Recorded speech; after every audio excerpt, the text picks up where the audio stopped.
नमस्कार, आप देख रहे हैं आवाज इंडिया, देश की भरोसेमंद आवाज। मैं हूं पिंकी। खबरों का सिलसिला शुरू करने से पहले आइए नजर डाल लेते हैं आज की हेडलाइंस पर। बजट को लेकर सरकार हुई एक्टिव, पीएम मोदी कल अर्थशास्त्रियों संग करेंगे चर्चा।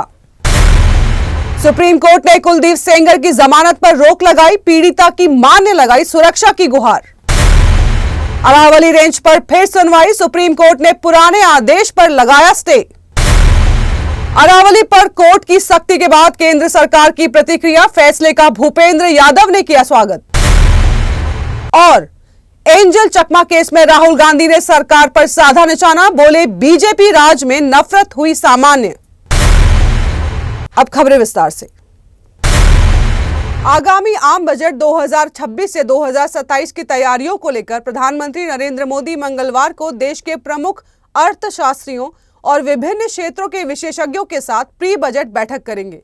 ये बैठक 1 फरवरी को केंद्रीय बजट पेश होने से पहले बेहद अहम मानी जा रही है। मौजूदा समय में भारतीय अर्थव्यवस्था वैश्विक अनिश्चितताओं से जूझ रही है। ऐसे में बजट की प्राथमिकताओं को अंतिम रूप देने पर फोकस होगा। बैठक में विकास दर को रफ्तार देने के उपायों पर भी चर्चा होगी। रोजगार सृजन को लेकर भी विशेषज्ञों ने सुझाव मांगे जाएंगे। राजकोषीय समेकन और संतुलित बजट पर मंथन होने की संभावना है। सरकार इस संवाद से नीति निर्धारण को मजबूत करना चाहती है। आधिकारिक सूत्रों के अनुसार बैठक में नीति आयोग के उपाध्यक्ष सुमन बेरी और सीईओ बीवीआर सुब्रमण्यम भी शामिल होंगे। एमएसएमई सेक्टर को मजबूती देना चर्चा का अहम मुद्दा रह सकता है। निर्यात और विनिर्माण में एमएसएमई की भूमिका बढ़ाने पर जोर दिया जा सकता है। ग्रामीण मांग बढ़ाने और कृषि मूल्य श्रृंखला के आधुनिकीकरण पर भी बातचीत होगी। इसके अलावा बैठक में अमेरिकी टैरिफ से उत्पन्न चुनौतियों पर भी मंथन होगा। घरेलू उद्योगों को वैश्विक झटकों से बचाने के उपायों पर चर्चा की उम्मीद है। नाबालिग से रेप के दोषी और पूर्व विधायक कुलदीप सेंगर को सुप्रीम कोर्ट से बड़ा झटका लगा है। उन्नाव रेप केस में सोमवार को सुप्रीम कोर्ट ने उनकी जमानत पर रोक लगा दी है और 4 हफ्ते बाद अगली सुनवाई तय की है। कोर्ट ने पीड़िता को अलग से पिटीशन दाखिल करने का ऑफर दिया है और न्याय के लिए मदद देने की पेशकश की है। इससे पहले दिल्ली हाई कोर्ट ने 2017 में सेंगर की उम्र कैद की सजा पर रोक लगा दी थी। सुप्रीम कोर्ट के इस फैसले के बाद पीड़ित परिवार और समर्थकों ने राहत जताई है। इस पर पीड़िता की मां ने कहा है कि उन्हें सुप्रीम कोर्ट पर भरोसा है और वो सरकार से सुरक्षा की गुहार लगाती हैं। उन्होंने कहा है कि हाई कोर्ट ने उनके भरोसे को तोड़ा है और उनके वकीलों और परिवार की सुरक्षा सुनिश्चित करनी चाहिए। कुलदीप सेंगर की बेटी ऐश्वर्या सेंगर ने भी सुप्रीम कोर्ट के फैसले पर प्रतिक्रिया दी है। उन्होंने कहा है कि मामले के मेरिट पर बहस शुरू होने से पहले पीड़िता ने कई बार बयान बदला और समय बदलते रहे। एम्स मेडिकल बोर्ड की जांच के अनुसार पीड़िता 18 साल से अधिक की थी। ऐश्वर्या ने कहा है कि पिछले 8 वर्षों से न्याय की लड़ाई लड़ रहे हैं, लेकिन उनके और उनके परिवार के दुखों का कोई मतलब नहीं निकला। उन्होंने बताया कि उनकी गरिमा छीनी गई और सुनवाई के मौलिक अधिकार भी प्रभावित हुए। बावजूद इसके वे न्याय की उम्मीद बनाए हुए हैं। एग्रीमेंट को तो उसमें अभी आज सुप्रीम कोर्ट को मैं धन्यवाद देना चाहूंगा। पीड़िता धन्यवाद देना चाहती है।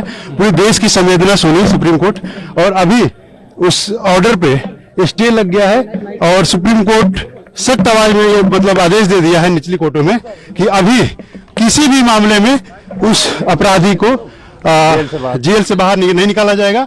और जो ये ऑर्डर है उस पे स्टे है।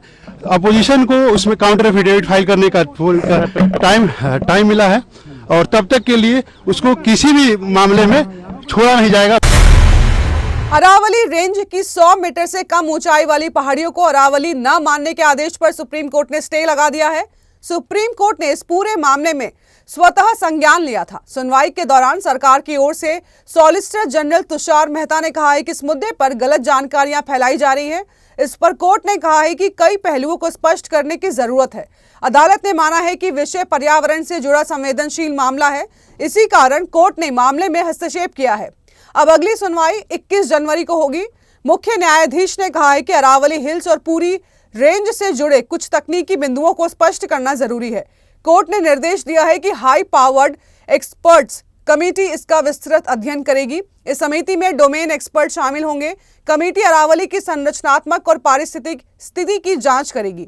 इस उद्देश्य से पहाड़ी रेंज की इकोलॉजिकल इंटीग्रिटी को सुरक्षित रखना है। कोर्ट ने कहा है कि समिति की रिपोर्ट आने तक आगे की कार्रवाई रोकी जाएगी। सुप्रीम कोर्ट ने 20 नवंबर को दिए अपने उस आदेश को भी फिलहाल के लिए रोक दिया है, जिसमें 100 मीटर से कम ऊंचाई वाली पहाड़ियों को अरावली का हिस्सा नहीं माना गया था। इस आदेश के बाद बड़े पैमाने पर खनन की आशंका जताई जा रही थी। अब कोर्ट ने केंद्र सरकार और 4 अरावली राज्यों को नोटिस जारी किया है। इन राज्यों में राजस्थान, गुजरात, दिल्ली और हरियाणा शामिल हैं। आपको बता दें कि अरावली पर्वतमाला का सबसे बड़ा हिस्सा राजस्थान में स्थित है। यह क्षेत्र जैव विविधता और वन्य जीवों के लिए बेहद अहम माना जाता है। खनन बढ़ने से पर्यावरण को गंभीर नुकसान पहुंचने की चेतावनी दी गई है। अरावली को लेकर सुप्रीम कोर्ट के फैसले पर केंद्र सरकार की ओर से सकारात्मक प्रतिक्रिया सामने आई है। केंद्रीय पर्यावरण मंत्री भूपेंद्र यादव ने सुप्रीम कोर्ट के फैसले का स्वागत किया है। उन्होंने कहा कि अदालत द्वारा मुद्दों के अध्ययन के लिए नई समिति के गठन का निर्देश अहम है। मंत्री ने सोशल मीडिया साइट पर पोस्ट कर अपनी प्रतिक्रिया साझा की है। उन्होंने भरोसा दिलाया है कि पर्यावरण, वन और जलवायु परिवर्तन मंत्रालय अदालत के निर्देशों का पूरी तरह पालन करेगा। साथ ही नई समिति को हर जरूरी सहयोग दिया जाएगा। भूपेंद्र यादव ने स्पष्ट किया है कि अरावली क्षेत्र में नई खनन लीज देने या पुरानी लीज के नवीनीकरण पर फिलहाल पूरी तरह रोक जारी रहेगी। कहा है कि सरकार किसी भी सूरत में अरावली की पारिस्थितिकी से समझौता नहीं करेगी। साथ ही उन्होंने दोहराया कि अरावली पहाड़ियों का संरक्षण सरकार की सर्वोच्च प्राथमिकता है। पर्यावरणीय संतुलन को बनाए रखना बेहद जरूरी है। सुप्रीम कोर्ट के फैसले से पर्यावरण संरक्षण को मजबूती मिलने की उम्मीद जताई जा रही है। वक्त हो चला है एक छोटे से ब्रेक का।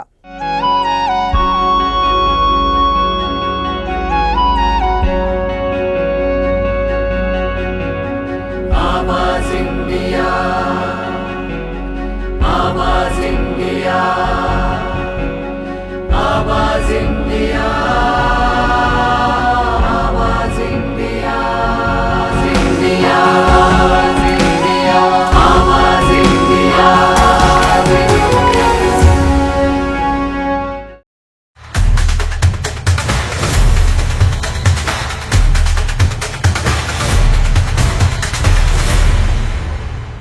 ब्रेक के बाद आप सभी का स्वागत है। बढ़ते हैं अगली खबर की ओर। देहरादून में त्रिपुरा के छात्र एंजल चकमा की हत्या का मामला अब राजनीतिक गलियारों तक पहुंच गया है। विपक्ष ने इस घटना को नफरती अपराध बताते हुए केंद्र और भाजपा पर तीखा हमला बोला है। लोकसभा में नेता प्रतिपक्ष राहुल गांधी ने सरकार की चुप्पी पर सवाल उठाए हैं। उन्होंने कहा कि सत्ताधारी दल ने नफरत को सामान्य बना दिया है। राहुल गांधी का आरोप है कि ऐसी सोच के कारण समाज में हिंसा बढ़ रही है। उन्होंने युवाओं के जहरीली कंटेंट से गुमराह करने का भी आरोप लगाया है। राहुल ने चकमा परिवार के प्रति संवेदना जताते हुए एकता की अपील की है। उन्होंने सोशल मीडिया पर लिखा है कि एंजल और उनके भाई के साथ हुआ हमला भयानक नफरत का नतीजा है। नफरत अचानक नहीं फैलती, बल्कि इसे लगातार बढ़ावा दिया जाता है। राहुल ने जोर दिया है कि भारत सम्मान और विविधता का देश है। राज्यसभा सांसद कपिल सिब्बल ने भी सरकार को घेरते हुए इस घटना को गंभीर बताया है। विपक्ष का कहना है कि ऐसे मामलों पर सख्त संदेश देना जरूरी है। उन्होंने दोषियों के खिलाफ कड़ी कार्रवाई की मांग की है। विपक्षी नेताओं ने इसे समाज के लिए खतरा बताया। पुलिस के अनुसार 9 दिसंबर को सेलाकुई बाजार में एंजल चकमा पर हमला हुआ था। गंभीर रूप से घायल एंजल की 26 दिसंबर को इलाज के दौरान मौत हो गई थी। पिता तरुण चकमा ने हमलावरों पर नस्लीय गालियां देने का आरोप लगाया है। पुलिस ने नस्लीय एंगल से इनकार करते हुए कहा है कि मामले की जांच जारी है। इस केस में 2 नाबालिग समेत 5 आरोपी गिरफ्तार किए गए हैं। मुख्य आरोपी यज्ञराज अवस्थी फरार है और उस पर इनाम घोषित किया गया है। मुख्यमंत्री पुष्कर सिंह धामी ने दोषियों पर सख्त कार्रवाई का भरोसा दिलाया है। देश से फरार पूर्व आईपीएल चेयरमैन ललित मोदी ने अपने विवादित सोशल मीडिया पोस्ट के लिए सोमवार को सार्वजनिक रूप से माफी मांगी है। ये माफी उस वीडियो के बाद आई जिसमें ललित मोदी और भगौड़े कारोबारी विजय माल्या एक साथ नजर आए थे। ललित मोदी ने सोशल मीडिया पर पोस्ट करते हुए कहा कि उनका किसी को भावनाएं आहत करने का कोई इरादा नहीं था, खासकर भारत सरकार का। उन्होंने स्पष्ट किया है कि उनका बयान गलत तरीके से समझा गया और उन्हें सरकार का पूरा सम्मान किया है। उन्होंने लिखा कि अगर मेरी किसी बात से किसी की भावनाएं आहत हुई हैं, खासकर भारतीय सरकार की, तो मैं इसके लिए माफी चाहता हूं। मेरी बात को गलत समझा गया और वैसे ही दिखाया गया जैसा उसका मतलब नहीं था। एक बार फिर मैं माफी मांगता हूं। यह विवाद पिछले सप्ताह सोशल मीडिया पर वायरल हुआ वीडियो के बाद शुरू हुआ और जिसमें ललित मोदी और विजय माल्या एक साथ दिखाई दिए। वीडियो कथित रूप से माल्या के जन्मदिन समारोह का था, जिसमें ललित मोदी ने खुद को और माल्या को भारत के 2 सबसे बड़े भगौड़े बताया और कैप्शन लिखा था, ब्रेक द इंटरनेट, जन्मदिन मुबारक हो मेरे दोस्त विजय माल्या। वीडियो सामने आते ही सोशल मीडिया पर तीखी प्रतिक्रियाएं आई और दोनों पर भारतीय कानून व्यवस्था का मजाक उड़ाने का आरोप लगा। आलोचनाएं बढ़ने के बाद ललित मोदी ने सफाई दी कि उनके शब्दों को तोड़ मरोड़ कर पेश किया गया है। माफी मांगने के बावजूद उन्होंने वीडियो नहीं हटाया। बीएमसी चुनाव से पहले एनसीपी को बड़ा झटका लगा है, क्योंकि मुंबई अध्यक्ष राखी जाधव ने आज बीजेपी का दामन थाम लिया है। उन्होंने बीजेपी के खिलाफ विधायक पराग शाह से मुलाकात की और इसके बाद मुख्यमंत्री देवेंद्र फडणवीस से उनका बंगला वर्षा पर मिली। लंबे समय से यह चर्चा थी कि मुंबई में शरद पवार की एनसीपी किसका साथ देगी, उद्धव ठाकरे या फिर कांग्रेस। लेकिन बीजेपी ने बड़ा कदम उठाते हुए राखी जाधव को अपने पाले में शामिल कर लिया है। इस कदम से शरद पवार की पार्टी को बीएमसी चुनाव से पहले बड़ा झटका लगा है। आपको बता दें कि राखी जाधव सीट बंटवारे को लेकर नाराज थी और उन्होंने पहले शरद पवार का समर्थन किया था। उन्होंने संभावित 52 उम्मीदवारों की लिस्ट दी थी और उम्मीद जताई थी कि एनसीपी एसपी गठबंधन को कम से कम 30 सीटें मिलेंगी, लेकिन ऐसा नहीं हुआ। बीजेपी अब उन्हें घाटकोपर से टिकट दे सकती है। हालांकि उनके वार्ड में पार्टी कार्यकर्ता नाराज हो सकते हैं। बीएमसी चुनाव से पहले इस कदम से राजनीतिक हलचल बढ़ गई है और अब बीजेपी एनसीपी में नई रणनीति को लेकर चर्चा हो सकती है। बाड़मेर के महावीर सर्किल स्थित माजीसा मंदिर में बीती रात दिन 3 अज्ञात चोरों ने चोरी की बड़ी वारदात को अंजाम दिया है। चोरों ने मंदिर में घुसकर माता जी की मूर्ति के सोने के 30 से 35 तोला आभूषण उठाए और दान पत्र को तोड़कर उसमें जमा नकदी ले गए। पूरी घटना मंदिर के सीसीटीवी कैमरे में कैद हो गई है, जिससे पुलिस अब चोरों की पहचान के लिए जांच कर रही है। सुबह भक्त पूजा करने पहुंचे तो टूटा दान पत्र और गायब आभूषण देखकर हक्का बक्का रह गए। स्थानीय लोगों ने तुरंत कोतवाली पुलिस को सूचना दी और मौके पर डीएसपी समेत थाना पुलिस पहुंची। पुलिस सीसीटीवी फुटेज चेक कर अज्ञात चोरों की तलाश में जुट गई है। फुटेज में चोर चेहरे ढककर मंदिर में दाखिल होते हैं और हर जगह का ताला तोड़ते दिखाई दे रहे हैं। वे पूरी तरह बेखौफ नजर आए। आपको बता दें कि मंदिर की प्राण प्रतिष्ठा मात्र 1 साल पहले ही हुई थी और चोरों ने पहली बार में ही सोने के आभूषण और दान पत्र की नकदी पर हाथ साफ कर दिया। इस घटना से स्थानीय लोग काफी आक्रोशित हैं और पुलिस ने त्वरित कार्रवाई की मांग की है। लोगों का कहना है कि शहर में चोरी की घटनाओं में वृद्धि ने उनकी नींदें उड़ा दी हैं। पुलिस अब सीसीटीवी फुटेज के आधार पर चोरों की पहचान और गिरफ्तारी के प्रयास कर रही है। वक्त हो चला है एक छोटे से ब्रेक का।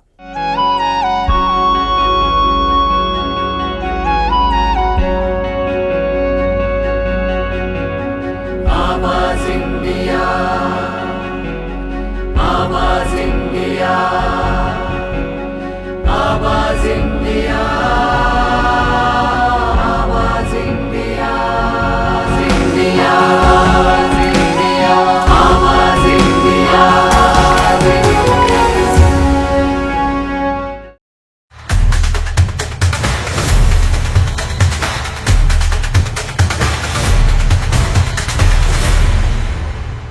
ब्रेक के बाद आप सभी का स्वागत है। बढ़ते हैं अगली खबर की ओर। बॉलीवुड के भाईजान सलमान खान के लिए उनका जन्मदिन किसी जश्न से कम नहीं रहा। फैंस ने एक बार फिर उनके चहेते स्टार पर खूब प्यार लुटाया। 27 दिसंबर को सलमान खान ने अपना 60वां जन्मदिन मनाया। यहां सोशल मीडिया से लेकर सड़कों तक उत्साह देखने को मिला। जन्मदिन के बाद सलमान ने अपने फैंस के इस प्यार का जवाब देना भी नहीं भूले। उन्होंने अपने आधिकारिक सोशल मीडिया साइट पर अपनी एक शानदार तस्वीर शेयर की और सभी शुभचिंतकों का शुक्रिया अदा किया। सलमान ने लिखा कि फैंस की दुआएं और शुभकामनाएं उनके लिए बेहद मायने रखती हैं। उन्होंने सभी के लिए अच्छी सेहत और खुशियों की कामना की। सलमान का यह पोस्ट सामने आते ही वायरल हो गया। फैंस ने कमेंट्स में एक बार फिर भाईजान पर प्यार बरसाया। वर्क फ्रंट की बात करें तो सलमान खान अपने आने वाले समय में फिल्म बैटल ऑफ गलवान में नजर आने वाले हैं। यह फिल्म लद्दाख की गलवान घाटी में भारत और चीन के बीच साल 2020 में हुई झड़प पर आधारित है। फिल्म में भारतीय सैनिकों के साहस और बलिदान की कहानी दिखाई जाएगी। सलमान इस प्रोजेक्ट को लेकर काफी समय से चर्चा में हैं। माना जा रहा है कि यह फिल्म उनके करियर की अहम फिल्मों में शामिल हो सकती है। फिल्म के 2026 में रिलीज होने की संभावना है। फैंस सलमान को एक बार फिर दमदार भूमिका में देखने के लिए बेसब्री से इंतजार कर रहे हैं। विराट कोहली के फैंस के लिए खुशखबरी है क्योंकि वो विजय हजारे ट्रॉफी 2025 से 2026 में दिल्ली की टीम के लिए एक और मैच खेल सकते हैं। उन्होंने टूर्नामेंट के पहले 2 मैचों में शानदार प्रदर्शन किया, जिसमें एक शतक और एक 50 लगाकर कुल 208 रन बनाए। खबर है कि छठे राउंड में दिल्ली का सामना रेलवे से होगा और मैच 6 जनवरी को खेला जाएगा। यशस्वी जायसवाल भी मुंबई की टीम के लिए 2 मैच खेल सकते हैं, जबकि रोहित शर्मा ने पहले 2 मैचों में भाग लिया था। 11 जनवरी से भारत और न्यूजीलैंड की वनडे सीरीज शुरू होगी। उसके बाद T20 सीरीज भी खेली जाएगी। कोहली की मौजूदगी से दिल्ली की टीम को बड़ी ताकत मिलेगी और फैंस के लिए यह उत्साहजनक खबर है। विराट कोहली ने पहले मैचों में बल्ले से धूम मचाई। आंध्र प्रदेश के खिलाफ 101 गेंदों में 131 रनों की शतकीय पारी खेली और यह उनका लिस्ट ए करियर का 58वां शतक रहा। इसी पारी के दौरान उन्होंने लिस्ट ए में 16,000 रन पूरे किए और सबसे तेज 16,000 रन बनाने वाले बल्लेबाज बने। उसके बाद गुजरात के खिलाफ उन्होंने 77 रन बनाए। रेलवे के खिलाफ ये वही टीम है जिसके खिलाफ उन्होंने अपना आखिरी फर्स्ट क्लास मैच खेला था। यहां यशस्वी जायसवाल के लिए टूर्नामेंट में खेलना महत्वपूर्ण है। हालांकि वनडे टीम में उनके मौके सीमित रह सकते हैं। विजय हजारे ट्रॉफी में मुंबई के लिए 3 मैच खेलने का अवसर उन्हें अपनी प्रतिभा दिखाने का मौका देगा। फैंस को कोहली और यशस्वी के प्रदर्शन का बेसब्री से इंतजार है। तो देश और दुनिया की बड़ी खबरों में फिलहाल के लिए इतना ही। जुड़े रहिए आवाज इंडिया के साथ, जल्द होगी मुलाकात। तब तक के लिए नमस्कार।